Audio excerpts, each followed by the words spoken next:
Ya sekarang. Sekarang ya, kita Pas coba nih. mumpung lagi ada fansnya nih. Arsenal. Fans AS Roma, fans Arsenal. Bang Harus ada Arfa. ASR-nya tuh. Aku nasabahnya loh, Bang Arfa. Kenapa Ji? Apa? Ini Raya. jangan David Nes, Raya apa bilangin nih. Ramsdale? Ramsdale. Oh. Pilih David Raya apa Indonesia Raya? Aduh, bukan itu. Indonesia Raya. Udah mulai. Ger. Jalan raya. Biar masuk reels nanti. Gimana David Raya? Kalau Liga Champions. Ramsdale dulu kan Ramsdale kenapa nggak akhirnya Ya, dicadangin? Sebenarnya gue udah lama ini orang yang secara permainan, positioning, refleks terutama bagus. Cuman EQ dia, emotional control dia agak kurang. Dalam arti orangnya mau show off. Kita bisa lihat berapa kali tuh. Paling gampang ngelihat dia adalah antihipotesisnya adalah Alisson Becker. Dia yang paling ngukurnya pas. Saatnya gue maju, saatnya gue tahan-tahan, saatnya gue bilap-bilap kalau gue nggak bisa depan. Alisson Becker, kalau Ramsdale enggak. Udah lama gue udah lihat nih. Nah, ketika dia beli David Raya, si Arteta, gue udah langsung bilang selesai nih orang. Selesai. Selesai. Nah, itu. cuman memang tetap selalu yang gue bilang berkali-kali di era sekarang itu lu nggak bisa punya satu kiper bagus doang. Kayak dulu misalnya zaman jadul tuh, mungkin lu belum lahir kali Van der Go ya kipernya. Masih kecil gua. Siapa tuh? Si Michael. Yes, Michael. Big Ya Van der Sar star. juga jelek sih sebenarnya. Ya Ya. mungkin kayak eranya Barca punya City punya Keylor Navas sama siapa dulu Ederson gitu ya atau Ederson. Barca dulu punya siapa dua kiper juga. Lopez ya, Claudio. Ya. Claudio Bravo. Oh, Barca. Bravo Stegen. Bravo dulu. Stegen Ah, pernah Bravo juga. Stegen. Itu Nah, mungkin kayak gitu kali ya. Kalau sekarang, kalau dulu kan enggak kan? Satu misalnya dulu Satu jago banget. Peruzzi di Juventus, cadangannya nggak tahu siapa. Iya, Nah, kalau Rampula. Iya, kan? lu udah lahir katanya belum. Sorry. Jadi Jebakan. emang harus begitu kan. Ya mungkin special case seperti Becker lah beda ya. Emang dia spesial. Jadi emang udah gue lihat dan sekarang tadi sempat nanya kan Ramsdale cabut atau enggak. Ya. Kita nggak tahu juga David Raya apakah dia bisa konsisten selama satu musim. kelihatan Belum juga. tentu juga. Belum lagi ada kompetisi. Arsenal kan sekarang main di 4 kompetisi kan Ji. Iya, Ya woi. kan? Bagus, itu bagus. Ada yang juara nggak tapi kira-kira? Kayaknya berat. City soalnya City tetap ngeri Oh, lah. iya. Tapi nanti kan tadi sedikit gue sambung ya. Kalau nggak salah di sini lawan City. City benar. Arsenal weekend. Inilah sebenarnya kesempatan Arsenal untuk terutama Arteta ya untuk mengovercome jinx dia. Kan jinx dia kan Pep kan gurunya. Iya. Karena lagi kropos nih, nggak ada Rodri keren banget sih. Ada emang. KDB, Tuh ya. gue kagum banget dan banyak lah si Kovacic juga belum KDB. sembuh, Stones juga Kovacic belum. sudah main justru. Hah? Tapi di bawah Kovacic. standar ini KDB ya, yang main nggak juga. ada. Oke, DB, KDB oke. nggak ada. DB terus John Stones kalau nggak salah belum. Iya. Jadi ini kesempatan menurut gua walaupun nggak gampang juga ya untuk Arsenal ya do something lah lawan City. Karena kan selalu kejegalnya kan di City kan musim lalu juga kayak gitu.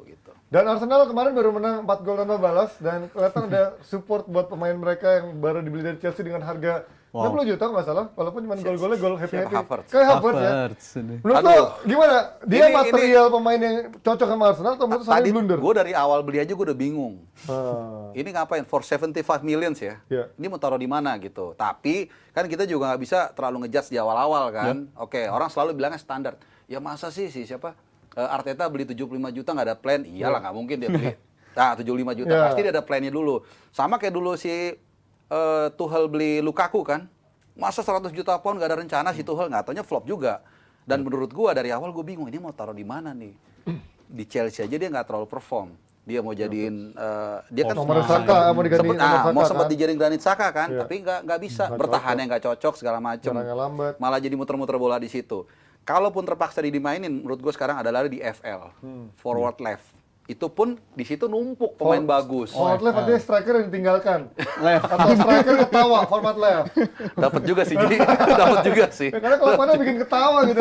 Dan kemarin kelihatan dia juga mau selebrasi kayak malu gitu. Akhirnya gue dikasih sama teman-teman gue gitu kan. Iya, tapi 75 juta buat- setelah 6-7 pertandingan, terus lawan MU gue masih inget dia nendang nggak kena. Jadi ya susah sih nilainya. Walaupun tentu kita akan lihat ya kadang-kadang sometimes kayak jinx hoki-hoki gitu bisa juga ya, kita nggak tahu ya, mungkin ini yang menjadi pertimbangan dia gitu. Ji, jangan foto mulu lu. Gue sengaja berhentiin lagi lo foto biar lo Mantap banget. Tapi lu melihat bagaimana Havertz 70 juta ini kan kemarin sempat ada yang bilang dia cocoknya harusnya di false nine, Ya. dicoba juga dari nomor 8.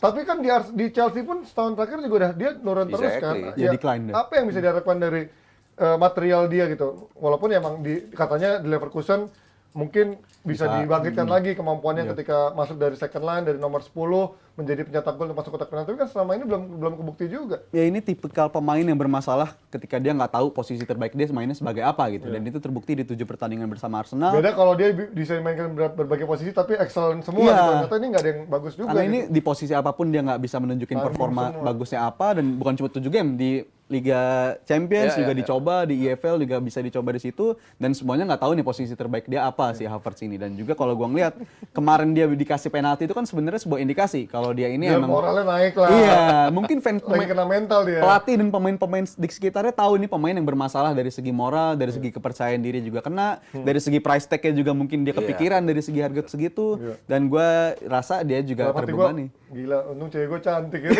Ceweknya cakep banget. Dan faktor juga musim lalu kan dia mikir pasti dia Di situ ya bisa ya. kepikiran aja ya Bang. Tengah-tengah gitu ya.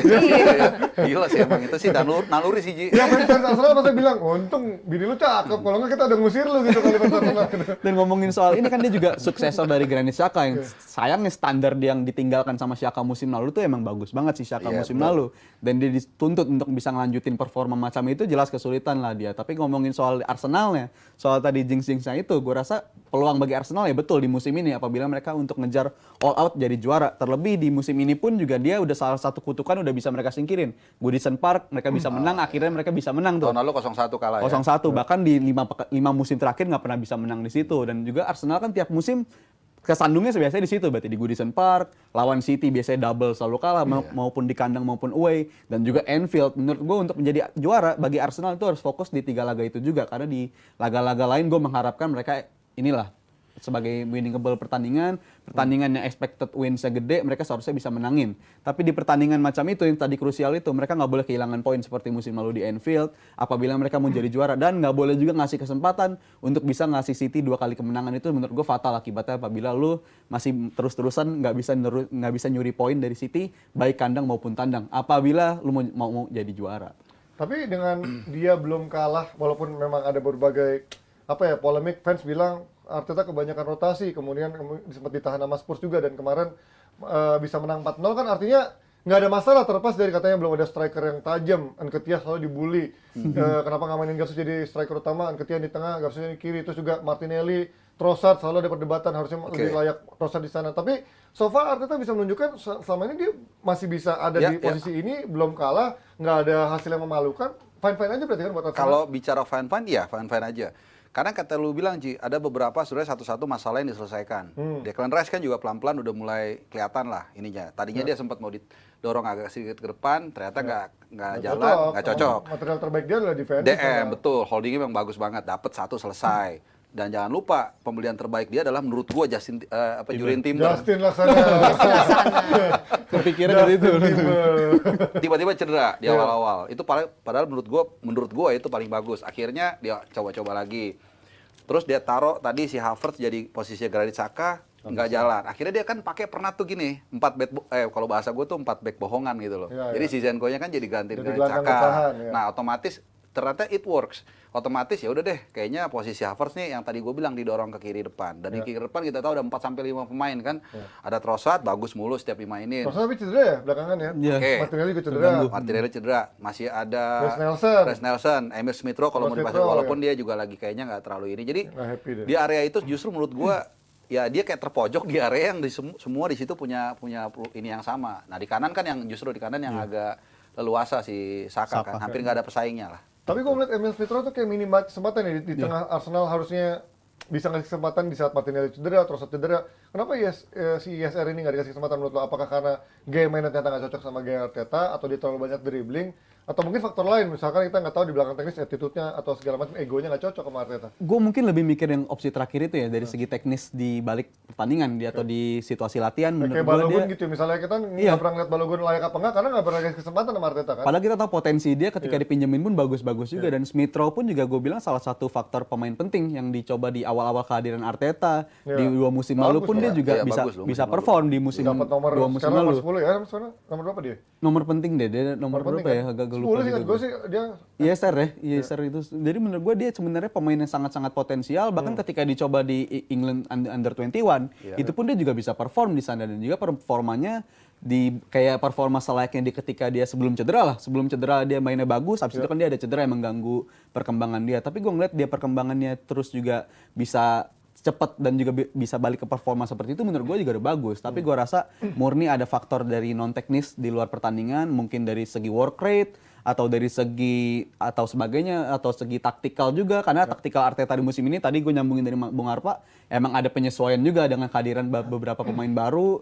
Beberapa kali juga Arteta taktiknya sebenarnya bisa dikatakan bukan terlalu yang cerdik banget, malah bingung gue nontonnya di awal-awal itu, nyoba-nyoba taktik ini inverted fullback segala macam, malah membingungkan si taktiknya Arsenal itu. Tapi gue rasa gue masih punya harapan juga ke Emil Smith Rowe ini, karena kita tahu ini jadi musim yang begitu berat bagi Arsenal, 4 kompetisi di satu musim yang sama, apalagi kompetisi utamanya adalah di Premier League dan UCL ini, di mana lu membutuhkan performa pemain lu harus tetap on perform, dan juga tipe-tipe pemain Smith Rowe ini kan juga pemain yang tricky sebenarnya di sistemnya Arteta. Jadi gue rasa untuk tadi bisa suka kayak Anthony gitu, suka bikin trik-trik gila ini. itu mah kebangetan gue Anthony yang itu. Kalau si Smith Rowe ini mainnya Bagus cerdik, dia. mainnya Efisien cerdik, mainnya. efisien dan juga kadang bisa lepas dari pressure, ini bisa diandalkan banget lah si Smith Rowe ini. Tapi gue ngerasa dia masih punya peran penting dan gue menarik untuk melihat di musim masih panjang. Gue rasa dia kesempatan bagi dia akan datang di mungkin di Desember nanti ketika pertandingan jadi agak lebih padat seperti biasa di Premier League. Jadi menurut gue Smith Rowe masih punya peran penting dalam perjuangan Arsenal meraih gelar lah, at least gelar di musim ini. Masuk akal nggak kalau misalkan dia memperhitungkan chance untuk masuk timnas Inggris? Karena ketika dia mikirin timnas Inggris berarti dia harus bermain reguler kan? Atau menurut lo level dia belum masuk lah untuk masuk timnas Inggris? Yang buat di Smith Euro ya, Rowe. buat di Euro. Duh, gue mau jawab yang lain, tapi ya udahlah. Yaudah Kalau apa? Nah, Jawab yang gini, lain dulu. oke, jawab yang lain dulu. Kalau soal Arsenal, gue bilang gue lebih sebagai fans Arsenal ya, gue lebih nyaman lihat Arsenal sekarang. Karena dengan segala bumping-bumpingnya, orang jadi nggak terlalu memperhitungkan banget, nggak seperti musim lalu. Out of nowhere, orang yang mikirnya masuk 5 besar aja, ternyata bagus banget. Jadi di tengah-tengah tuh kita semua dikasih harapan kan, dan itu kan gede banget gapnya sempet. Tapi kita tahu City dan akhirnya benar dia bisa lewatin. Nah, kembali ke soal Smith Rowe, ya. Kalau soal attitude, gue tidak melihat itu jadi isu. Karena gue sempat baca, ketika dia mulai dapat tempat, tadi yang dibilang Rijal 2 tahun lalu dia lagi naik terus, walaupun nggak inti, dia tuh sampai disuruh ngurangin fatnya atau apa gitu. Jadi kerja lebih keras lagi dan dia lakukan itu. Jadi menurut gue soal attitude dia oke. Nah cuman tadi, lu sebagai pemain dia umurnya pasti 22 paling ya? 22, 23 mungkin sekitar segitu. Berapa di? Emil Smith Rowe. Masih muda lah ya. Masih muda lah Jadi pokoknya. kalau menurut gue sih sabar-sabar aja. Setuju ya dia? Nggak setuju. Asik. Lu kenapa hari ini? Aduh. Havertz dibilang jinx lah. Nggak ngerti gue sama Mas. Oh dia anti Havertz ya? Bukan anti Havertz, bukan. Sekarang ada pemain baru. Ini pemain bagus aslinya. Sebelumnya Selamat Hari Batik Nasional ya. Ya. Ini pemain bagus. Lo nggak pakai batik juga, masuknya barengan padahal. Ini di Kiev batik begini emang. Oh, iya, Di Kiev batik begini. Dia juga batik juga, luntur tadi. Aduh. Pengen banget.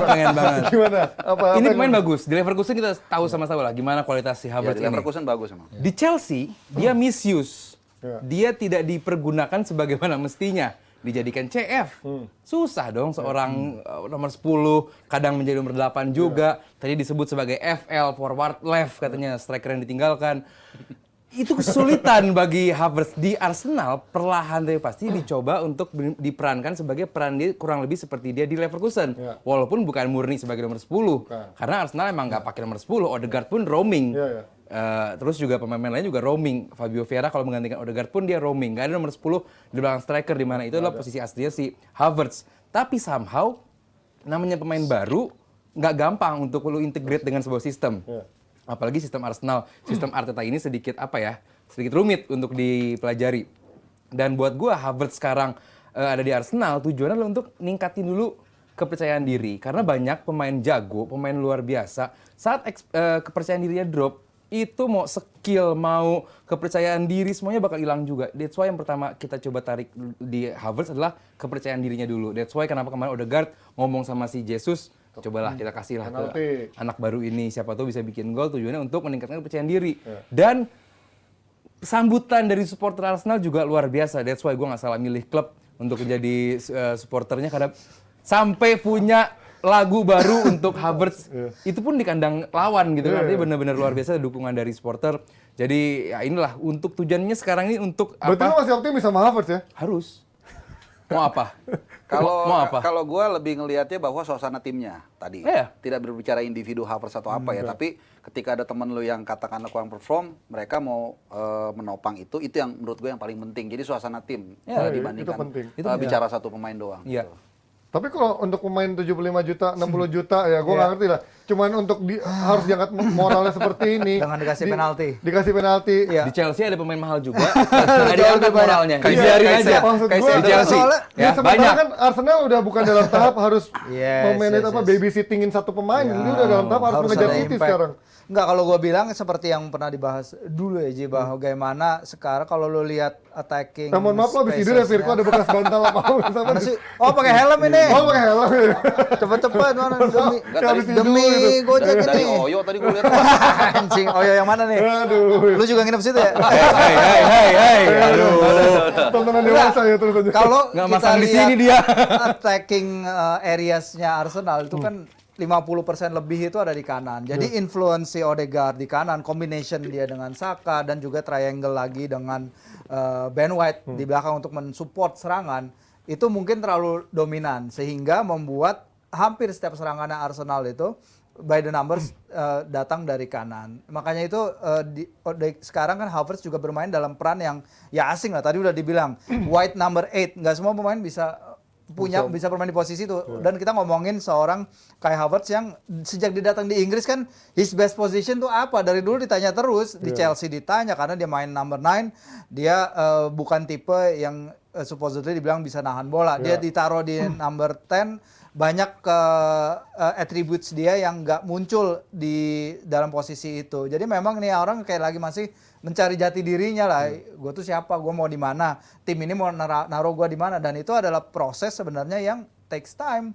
Gue nggak tahu dia datang pas musim panas itu middle of the transfer window apa Jadi mendekati sempat musim. ikut preseason dulu makanya. Nah, sebenarnya kalau dia ikut preseason, sebenarnya itu udah akan menjadi modal yang bagus. Apalagi kalau nanti, apalagi dia bisa mengikuti full preseason, itu pasti dia akan bisa menemukan posisinya, define posisinya. Sebenarnya ya finding the best position for a player itu bukan sesuatu yang mudah. Kita Betul. lihat di City juga Grealish 1 tahun Butuh pertamanya 1 tahun. butut banget. Siapa lagi?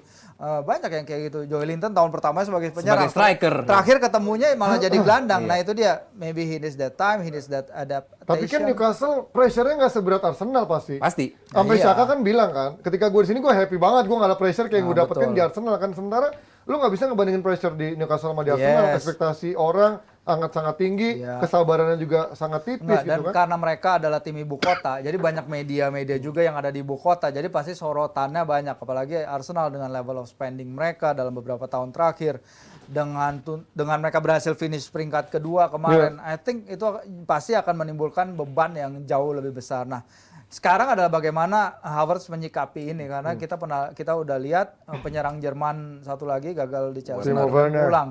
Iya, pulang. Jago karena lagi dia di nggak Bundesliga bisa. lumayan. Iya, jago lagi di Bundesliga. Ya emang berarti Iya. dia not good enough aja buat Premier League, jagonya di Bundesliga, mungkin Havertz juga begitu. Atau mungkin nggak dapat dukungan dari temennya. Iya, teknik ya. Dukungan dari Secara supporternya. teknis, skill mungkin Itu Arsenal bagus. beda. Ya berarti Ya artinya ada waktu lagi, berarti ada waktu, artinya ada kan? waktu. Gini, Berarti- even Torres aja butuh berapa lama untuk bikin cetak gol perdananya? Oh, di 6 Chelsea. bulan. di Chelsea. Di Liverpool juga Liverpool, iya, lama. Artinya nggak gampang bagi pemain itu mau harganya 70, mau harganya 100. Kalau emang adaptasi itu butuh waktu, it takes time. Tapi saat udah bagus, itu bakal nunjukin oh emang bagus nih orang. Joelinton emang secara kualitas emang nggak bukan yang di atas banget. Secara pressure itulah Secara dia. pressure, cuman kalau emang kelihatan oh emang Joelinton bagus gitu. Cuma banyak yang nggak setuju pasti karena emang wah Newcastle gitu kan. Tapi kalau Joelinton kan juga harganya walaupun saat itu kalau nggak salah termahal ya. 50 ya, Pembelian atau 40 termahal, ya, mahal mahal sih, sih, lumayan. lumayan Jadi tuh. pressure-nya beda. Karena emang pemain bagus. Dan juga kan Newcastle, maksudnya with all due respect ya, maksudnya kan nggak Ya, sebesar. sekalian aja, nggak usah sosok lu respect lu. Bahasanya diplomatis. Pak. Iya. Tapi kalau lu Fir melihat sekarang ini kan ekspektasinya ketika tahun lalu dia udah bisa mengejar City walaupun unexpected ya, dan sekarang belanja Declan Rice, Havertz dan lain-lain. Dengan sekarang City ada masalah lagi kan, kita pikir kemarin City kayaknya fine-fine aja ketika KDB nggak Iya, ada. ditinggal. Terus juga siapa John Stones nggak ada, kelihatannya fine-fine aja. Dengan sekarang ternyata Riyad Mahrez dan ada juga nih lain-lain. ternyata weak point-nya City yang bisa diekspos sama tim lawan. Lu menurut lu Iya. sekarang City Arsenal ada di level yang sama nggak sama City sekarang? In some areas, iya, dan mungkin bahkan lebih kedalaman squad di depan. Yang kurang mungkin banget di justru tengah. striker sih. Harus Iya, nengok di ya, tengah. dia harus nengok. Harus Izin formation dulu. iya, sebut karena satu lini yang City lebih jelek daripada Arsenal. satu lini. Ya. Sekarang City. tengah lah. In week point. Iya, tengah ya. Tengah dalam pertandingan nanti kan? Oh, Iya, kalau buat pertandingan weekend nanti ya doang. tanpa Karena Rodri nggak ada. Karena Rodri nggak ada. Iya, Nah makanya. ini mah long term. Arsenal tahun lalu 200 berapa hari jadi atas. Begitu Arsenal cuma butuh 3 Iya, seri katanya kecepatan kesalip. itu. Makanya jadi Iya. kalau buat gua City masih terlalu di atas Arsenal semua Iya, tapi posisi. Tapi kan sekarang berarti ekspektasi orang naik dong dengan Iya, dia beli walaupun beberapa pemain Arsenal baru ya. kepleset akhir ya, tapi apa yang dilakukan manajemen tuh menurut gua oke banget. Bahwa oke, kita peringkat 2, kita kepleset, it doesn't matter, kita Tambahin. fight, kita tambahin, kita double down. Oh ya harus. Kita double down, break English transfer record, Iya. Easy money. easy Declan money. Rice ya. Siapa lagi back yang mereka tambah, Beli pemain dan cadangan lain-lain. 75 juta. Beli cadangan. Iya, itu dia sayangnya Sayangnya. ada adaptasinya kurang. Tapi ya ke depannya I think Arsenal dengan kekuatan yang ada ya mereka harus bisa bersaing one on one sama City. Jangan Harus. merasa di bawah Sebenarnya lagi. nggak gampang juga sebenarnya Arsenal tahun ini. Karena pertama kalau kita lihat Arsenal kan beda sama musim lalu. Musim lalu Arsenal main di nggak di Liga Champions ya. Tahun ini mereka di Liga Champions. Terus ya itu Betul. tadi City juga kan berbenah terus. Tapi memang Yes. sekarang lagi banyak pemain yang cedera. Mungkin ya kebetulan banget nih ketemu nanti minggu depan. Itu makanya tadi gue bilang ya ini kesempatan untuk paling nggak bukan soal 3 poin ya. Kalau misalnya nanti lawan City bisa menang kalau seandainya. Menurut gue itu bukan hanya 3 poin, tapi juga soal penahbisan bahwa si Arteta ini bisa menang lawan Guardiola di kompetisi Premier League. Karena kemarin kan di Community Shield tapi beda kan. Iya, Gitu. 17 dari 20 pertandingan gitu Guardiola menang atas Banyak. Agregatnya berapa? Hah? Agregatnya 27 berapa jauh banget pokoknya. Dan emang kalau dibilang kalau menurut lu City lebih secara materi di atas Arsenal kan? Nggak perlu ditanyain lagi. Iya, kalau itu.